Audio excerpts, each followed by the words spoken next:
The views and opinions expressed on any program are those of the producers and/or the persons appearing on the program and do not necessarily reflect the views and opinions of FRC Media, Bristol Community College, or the City of Fall River.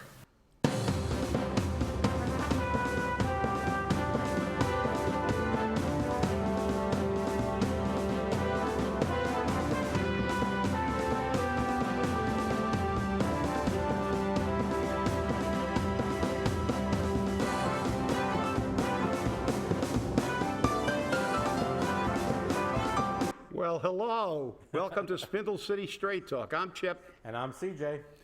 And another day. Go ahead, CJ. You said you wanted a rant. Oh, you get the rant first today. I got a little bit of the great information of the day. I wanted to bring up right away the fact that, we always talk about housing and how Fall River housing is just so wonderful. And, we need to bring more of it to Fall River and low-income housing for people. Well, guess what? That doesn't exactly work out too well.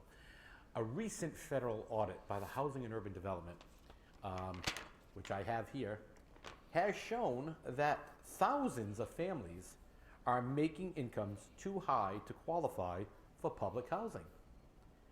As they continue getting their rent subsidized with taxpayers' dollars, more than 500,000 poor families are waiting to get on waiting lists to get housing with subsidized housing. Here's the problem. The audit found 25,000 families living in low-income housing, even though they make more money than the program allows. And they broke it down by states. Can you imagine which ones were the worst? Yeah. Well, let me give you a hint. One family in New Bedford, Massachusetts, is living under subsidized housing with an income level of $212,000.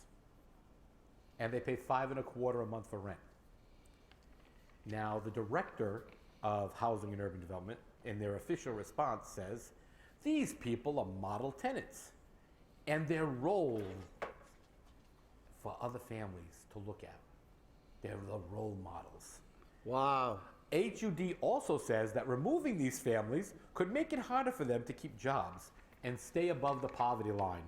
Hey, at $212,000, I think you're far above the poverty line. What do you think, Chip? Well, look.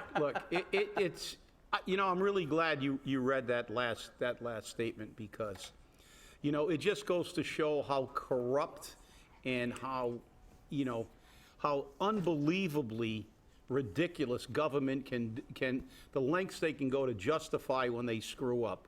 Listen. The average income in New Bedford, household income is above Fall River's, but it's nowhere near the top. I think New Bedford ranks 7th in the state for cities of our size in average household income. Still below 40,000, I believe. It's around 38. And these people are making 200,000 for a household income. So they're about 5 times, more than 5 times, 6 or 7 times. Greater, 6.5 times greater than the household income. I don't think they're in jeopardy of falling below the poverty level if they have to actually buy a house or rent an apartment, especially in New Bedford where the rents are fairly low. Again, we see how if you give government anything, they will corrupt it. They will figure out a way to make money. I guarantee you these people are connected with somebody. I am a betting man. I love to go to the casinos. And I will wager anyone that these people are connected. And if anybody wants to see the depth of corruption, I suggest that you go online, check out Howie Carr's articles on the casino. The latest one, I believe, is called A Casino Gold. And where he shows how every politician, both Republicans and Democrats, had a plan to bring the Olympics to Massachusetts so they could literally make tens of millions of dollars with the construction phase, with the other phase, another big dig. And this is why things come. It's not about the people. They don't care about the people. The Olympics, they told you, they gave you the pablum, and they washed it down with the Kool-Aid about how the Olympics was going to help the economy. And we all know that whenever any place has had an Olympics, what you end up with is derelict venues after they're done and massive bills. It's short-term gain for long-term loss. The reality is the people that make the money and how he names them.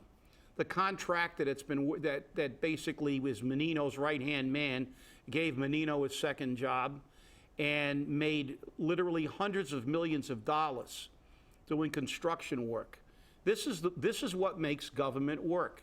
And this is why we have to change government. This is why we have to impose term limits on these people. We can't have people spending a lifetime in Boston.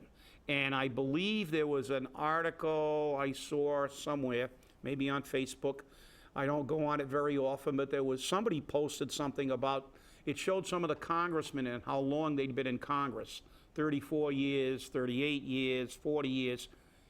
You know, the problem with that is that we all know that power corrupts and absolute power corrupts absolutely.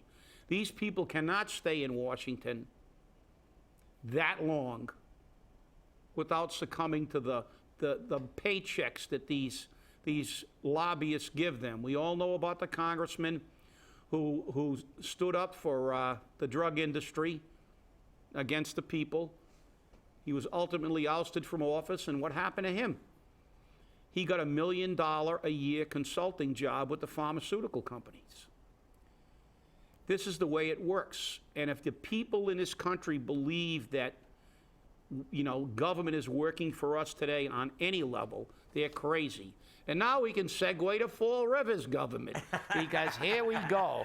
Hey, come on. You know, Jason Burns did it all by himself. He got $2 million for a SAFER grant, and that's going to save the Fall River Fire Department, and it's going to make Fall River safe again. Come on, Chip. You know that. $2 million, huh? Well, the last time I checked, they were computing $100,000 per firefighter. Why didn't we get 20? Yeah. I don't know. That's the way I do math. We should have got 20, but that's irrelevant. But before we do, I have a huge announcement here. I want everybody to know.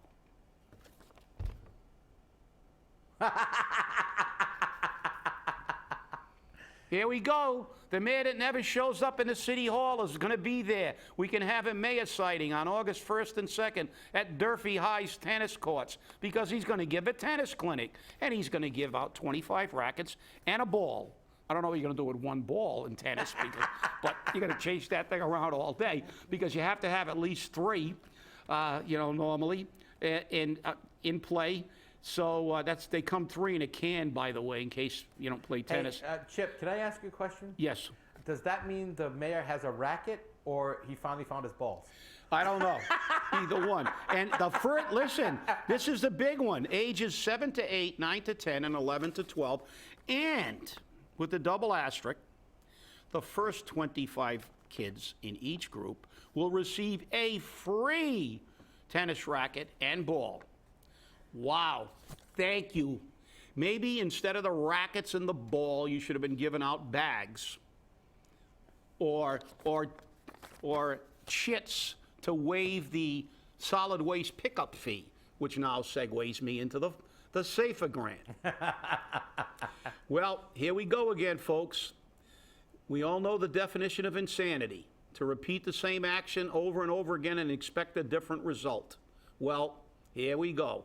We talked about grants, and ironically enough, one of his own transition team, former Mayor Bob Correa, wouldn't take the SAFER grant because he knew they were not sustainable.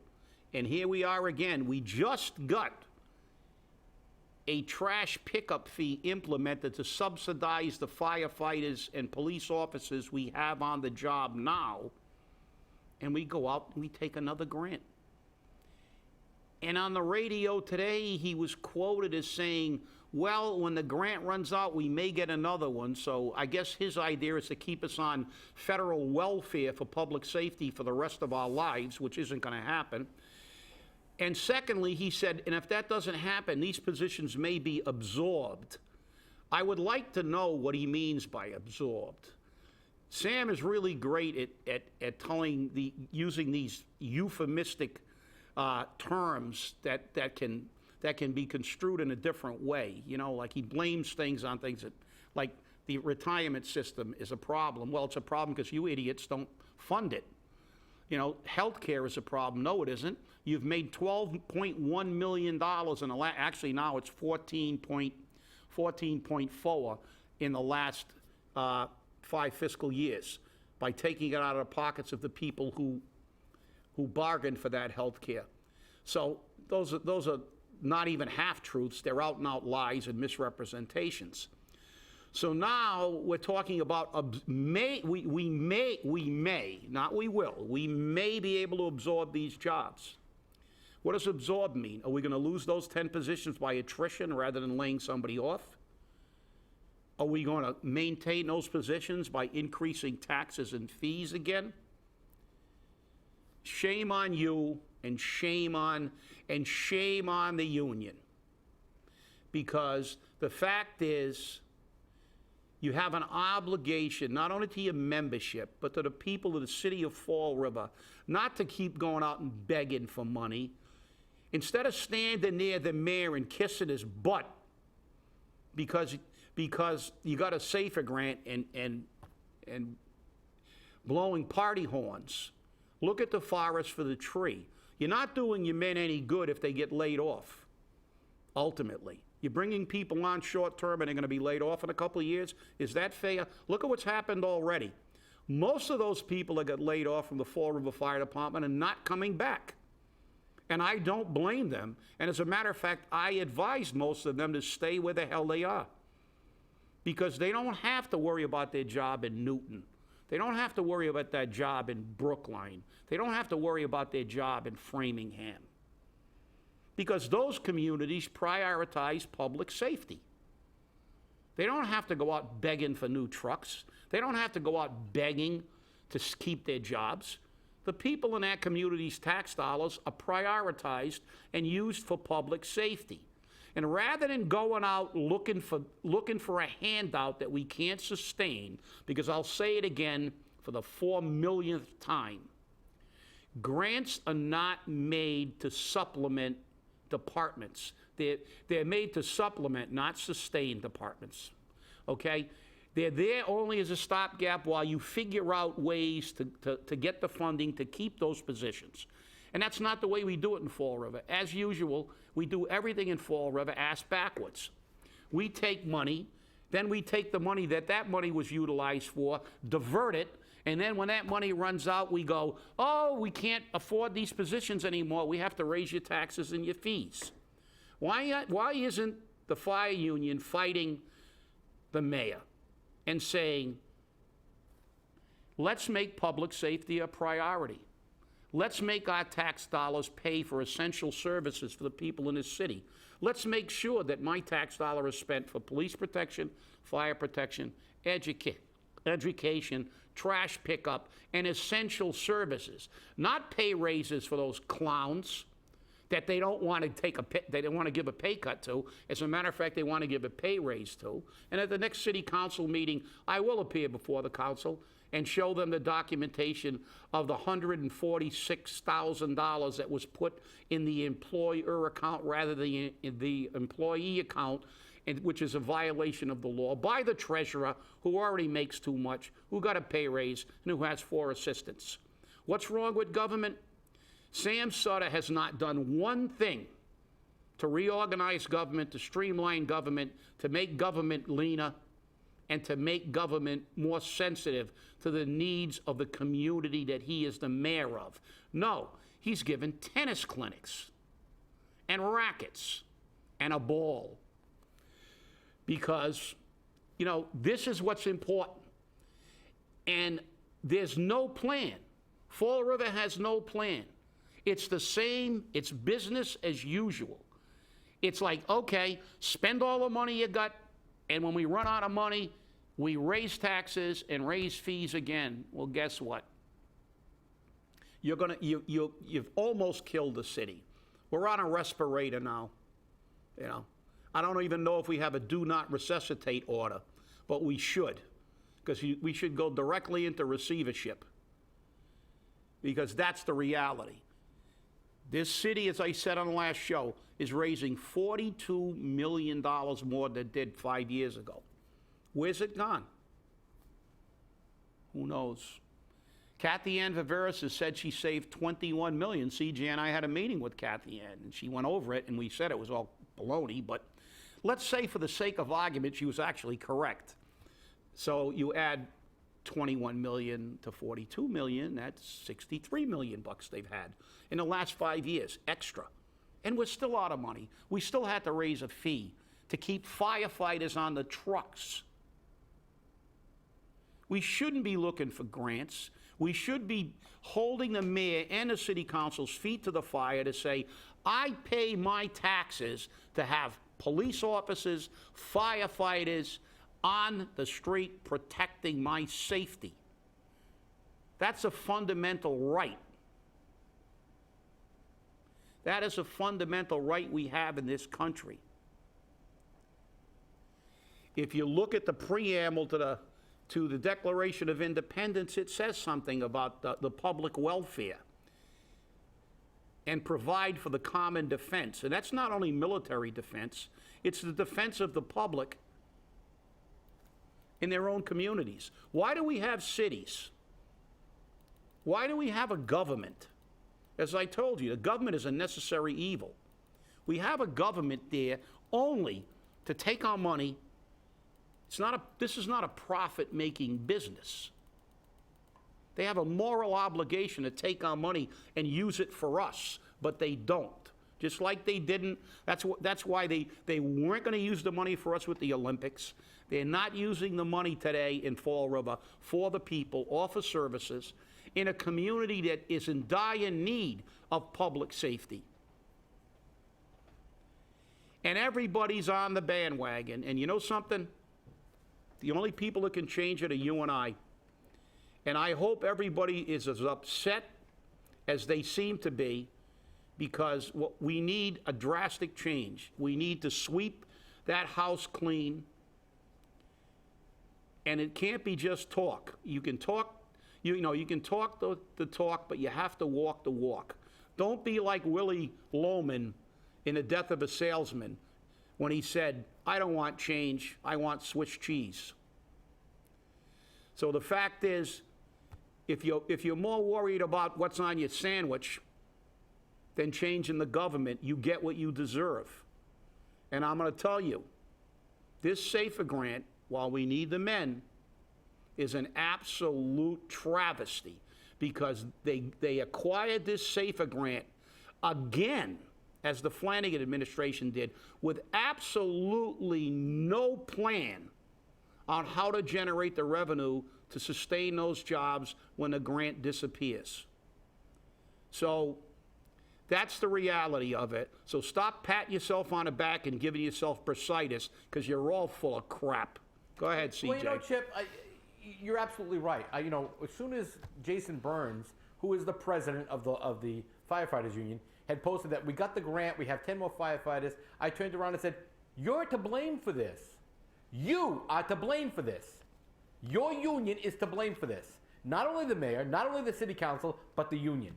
You know, under Bob Correa, I believe is when they first went down to 153 firefighters. Am I mistaken there, Chip? No, that's it. Okay. 2008. Right. They went down to 153 firefighters. Nobody said a word. Nobody complained about it. Nobody said anything. The union did not say a word. Nothing. Willie Flanagan comes in. Boom. We get a SAFER grant. We add 22 firefighters. Yay! Look, we got more firefighters. Hooray! Guess what? We didn't plan for that. We went hat in hand again, begging. We got a little bit more money. We kept a few of those firefighters on. Yay! We kept a few firefighters on. Go for a third bat. A third bite at the apple. The city was told, clean up your house. Make a plan. Did we? No. Why? Because we're used to living on the federal government welfare tea. And that's what we do. Okay? the firefighters are at fault at this, the union's at fault for this, the leadership is at fault for this, the mayors are at fault for this, and so is the city council. You don't complain when you're down to 153 and everything seems to be okay because you don't want to lose your jobs. You don't want to lose any position with any sitting mayor. You know what? Grow a set. Don't have the mayor giving them out over at the Durfee tennis court, because this is ridiculous. Am I against the safer grant coming to Fall River? Not if we have a plan in place. But to constantly go for the safer grant, to say, without it, we're not going to have firefighters. We had 300 firefighters at one time in this city. 300. And we didn't have a problem. You know, we just had a fire a couple of days ago. They complained that we don't have enough firefighters. And we had to have mutual aid from Swansea, Tiverton, Westport. Somerset couldn't come over. And we complained about that. We have every person in the city, and I'm going to say this very clearly to you, the voter. You're idiots. You buy the pablum.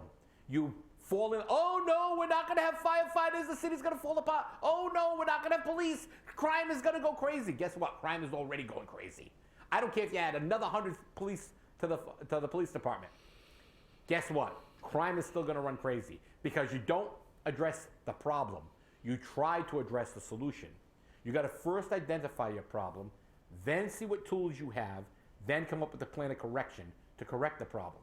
The problem is that Fall River wants immediate action on everything without thinking about what's going to happen. Well, you got your safer grant. Now, Mr. Burns, now city councilors, now Mr. Mayor, get off your backside, do your job, and put a plan in place so that department is funded, not at 172, at the necessary manning that we need. Because if you don't do it, you're robbing the people of Fall River, and you're denying the people of Fall River what they pay their taxes for. And that, I'm done. Well, okay, let me just say one thing first about the statement. Now, we don't have enough firefighters to fight a mill fire. You can never have enough firefighters to fight an actual full-blown mill fire. We had 300 men, and there were many mill fires I went to. We had 255, 300 men. When we had Notre Dame Church, and the church burnt down and 34 six-family houses with it, and we lost 4 city blocks. It was the last conflagration, I believe, in North America, and I spent 28 hours at that fire. So we had units from as far away as Boston come down to Fall River. We had so many communities here that I can't even remember. I mean, we had places from Rhode Island that couldn't even hook up to our hydrants because they have a different thread, and we had to get adapters, and we had to coordinate their standard operating procedures with ours. It was a horror show. But I mean, you know, we almost lost the entire east end of the city. Had the wind been blowing the right way, we might have lost all the way down to the Quequechan River that day, because that fire was just so big and so intense that it's beyond comprehension. And if you don't believe it, someday take a ride up to fire department headquarters and watch and look at the films they have, the photos they have of the sequences of the 6 family houses across the street, what we call flashing over. They went up simultaneously from top to bottom like match heads. When that fire was over, there were 34 buildings and not one brick was standing. There was a third of a chimney somewhere in the middle. You know, so the fact is, look, nobody can fight fires of that consequence. You're always going to need mutual aid. It's a defensive fire attack, so put that away. But what bothers me is it wasn't too long ago that the city eliminated 14 city-funded positions, and nobody said a word. Nobody said a word. The council didn't say a word. The union didn't say a word. Nobody said a word. I went before the council during that budget hearing and pointed out the fact that they were taking away 14 firefighters, not that were funded by a grant, but were being funded by our tax money. Now that money's disappeared and we'll never see it again. And that's the problem. The fundamental problem is Public safety has always been used to hold the public hostage. If they want your money and they want your taxes, they'll say, we're going to take police and fire, and the city's going to burn down, and the police are going to... You know, guess what? It's up to you to get their butts out of those seats, get the mayor out of office who tells you that, and tell them, no, I want you to use my money to pay for firefighters and police. I don't want you paying a treasurer that can't put money in the right account. $125,000 and giving them 4 assistants. I want lean government and a priority for public safety and citizen services. That's what you have to do, because you know something? What Howie Carr said in his article, what we say here almost every day, every week, time and time, ad infinitum, is that government by nature is inefficient, ineffective, and incompetent. And the only time they're even close is when they know that their jobs are on the line, and if they don't do the right thing, they're going to be out of office. But when we continue to put congressmen in for 40 years, city councilors in for 20 and 25 years, that have voted on the wrong side of a bunch of issues, and then you vote for them because, what? They said hello to you in a coffee shop? As I've always said, listen, if my neighbor if my neighbor's maybe the nicest guy in the world, and I may go into his yard and take a hamburger or invite him over if I'm grilling something out, but if he's the worst auto mechanic in the world, I'm not going to take my car to him. The fact is, if a politician can't do the job, this is one of the most important jobs in this nation. They're running this nation on all levels, and we put nitwits in, one nitwit after another, and incompetent. They don't have the ability to do the job, and qualifications are the last thing considered. They worry about their haircuts. They worry about how they look on television. They worry if they have the right... Oh, he's in favor of one thing that I like. Even though he's going to take all my money away from me and tax me to death, I don't care, because he's on the right side of one issue. You know, the electorate is not... They don't think. They market politicians today like they sell hamburgers. And... You know, if you eat those plastic things in the fast food places, then you wonder why you grow 4 heads from the GMOs. Well, it's because you do it. Pay attention, get educated, and let's change the world. And like I said, don't be like Willie Loman. You know, don't say, I don't want change, I just want Swiss cheese. You know, change. We got to get together, and we got to elect good leaders, because remember what Genghis Khan once said, an army of donkeys led by a lion is far better than an army of lions led by a donkey. And with that, I'll turn it over to you, CJ. Well, Chip, we've had a bunch of donkey leaders for a long time. And, you know, that says a lot for Fall River. But, you know, I a lot of times get very frustrated with the fact that as much as the information we present to the public and present to the city council, it's ignored. It's ignored all the time because they don't want to hear the truth. And you know what bothers me, CJ? Because I know a lot of these guys personally, obviously. I know a young kid who got on the fire department. He used to work out with me at the gym. Great kid, tremendous condition, loved the job, wanted to do this, wanted to have a career in the fire service. Got on the floor of the fire department, was the happiest kid in the world. He gets laid off, comes back, gets laid off again. And now he's going to stay up in Newton because he's sick and tired of it. And we lose these people who really want to work in their own community, who want to be part of the Fall River Fire Department, who want to protect their community, and they're obligated for their own livelihood to not come back to this crap hole because of the way this government treats them. And, you know, we're going to lose most of the people who left, and they're not coming back. And that's what really, you know, well, gets me upset. Oh, I know. And, you know, it's tough all the way around for us. But, hey, thanks for watching. We'll see you Friday. And have a great day. Stay angry.